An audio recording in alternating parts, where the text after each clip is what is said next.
ملا ٹائمز میں خوش آمدید۔ اسرائیلی شہریوں کا اپنی سرکار اور اپنے پردھان منتری کے خلاف غصہ بڑھتا جا رہا ہے، احتجاج وہاں بڑھنے لگا ہے، اور اس وقت خبر یہ سامنے آ رہی ہے کہ پولیس اور شہریوں کے درمیان کلیش ہو گیا ہے، تصادم ہو گیا ہے۔ پولیس نے شہریوں پر لاٹھی چارج کیا ہے، دوسری طرف شہریوں نے پولیس کو پکڑ کر پیٹا ہے، اور ان شہریوں کا یہی کہنا ہے کہ اب ہم مزید برداشت نہیں کر سکتے ہیں۔ 200 دن سے ہمارے رشتہ دار، ہمارے لوگ حماس کی قید میں ہیں، ان کو ہر حال میں تمہیں آزاد کرانا ہوگا۔ تم حماس کی شرطوں کو مانو، ان کی باتوں کو تسلیم کرو اور ان کے قیدیوں کو رہا کرو، آزاد کرو، اور بدلے میں ہمارے قیدیوں کو آزاد کرو۔ ہم مزید برداشت نہیں کر سکتے ہیں۔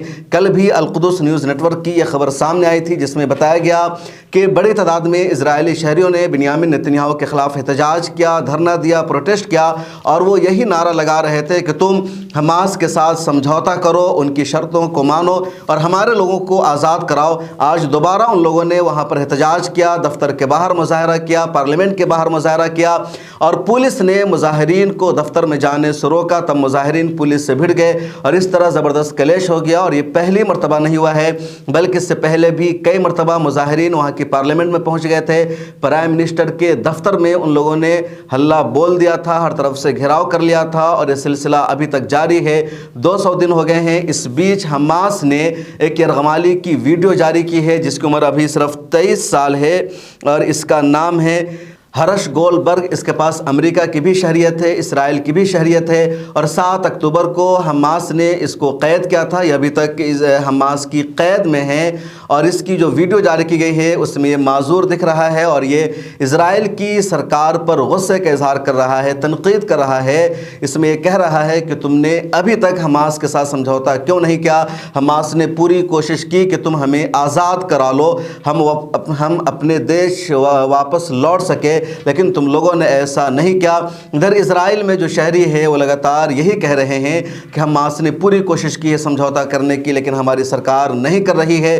تم جنگ نہیں جیت سکتے ہو، 200 دن پورے ہو گئے ہیں، تم نے پوری طاقت کو جھونک دیا، پوری سینا کو لگا دیا، اربوں ڈالر کا نقصان ہو گیا، ملک کی معیشت کی صورتحال ابتر ہو گئی ہے، لیکن تم ابھی تک ایک قیدی کو آزاد نہیں کرا سکے ہو، تم حماس سے نہیں جیت سکے ہو، تم حماس کو ختم نہیں کر سکے ہو، اس لیے اب ہم تم پر بھروسہ نہیں کر سکتے ہیں، تم حماس کے ساتھ بات چیت کرو۔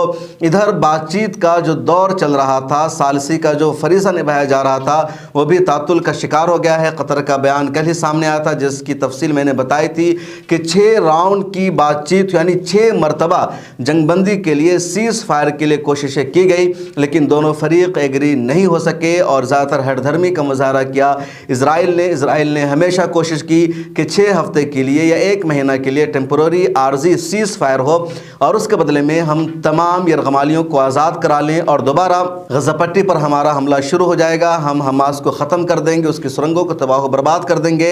حماس نے شرط کو ماننے سے انکار کیا۔ حماس کی طرف سے شرط ہمیشہ رہی کہ جب تک مستقل جنگ بندی کا سمجھوتا نہیں ہوگا، جب تک لکھ کر اسرائیل کی طرف سے نہیں دیا جائے گا کہ مستقل جنگ بندی ہے اور آئندہ کوئی حملہ نہیں ہوگا، اس وقت تک کسی بھی یرغمالی کو ریلیز نہیں کیا جائے گا۔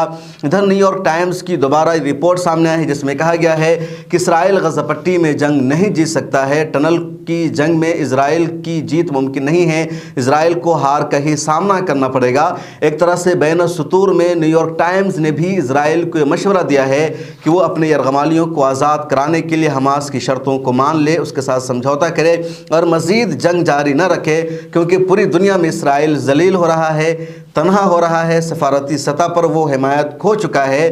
کچھ مجبوریوں کی وجہ سے کچھ ملک آج بھی اسرائیل کا ساتھ دے رہے ہیں، لیکن وہ سچائی یہ ہے کہ حقیقت میں دہشت گرد بن چکا ہے۔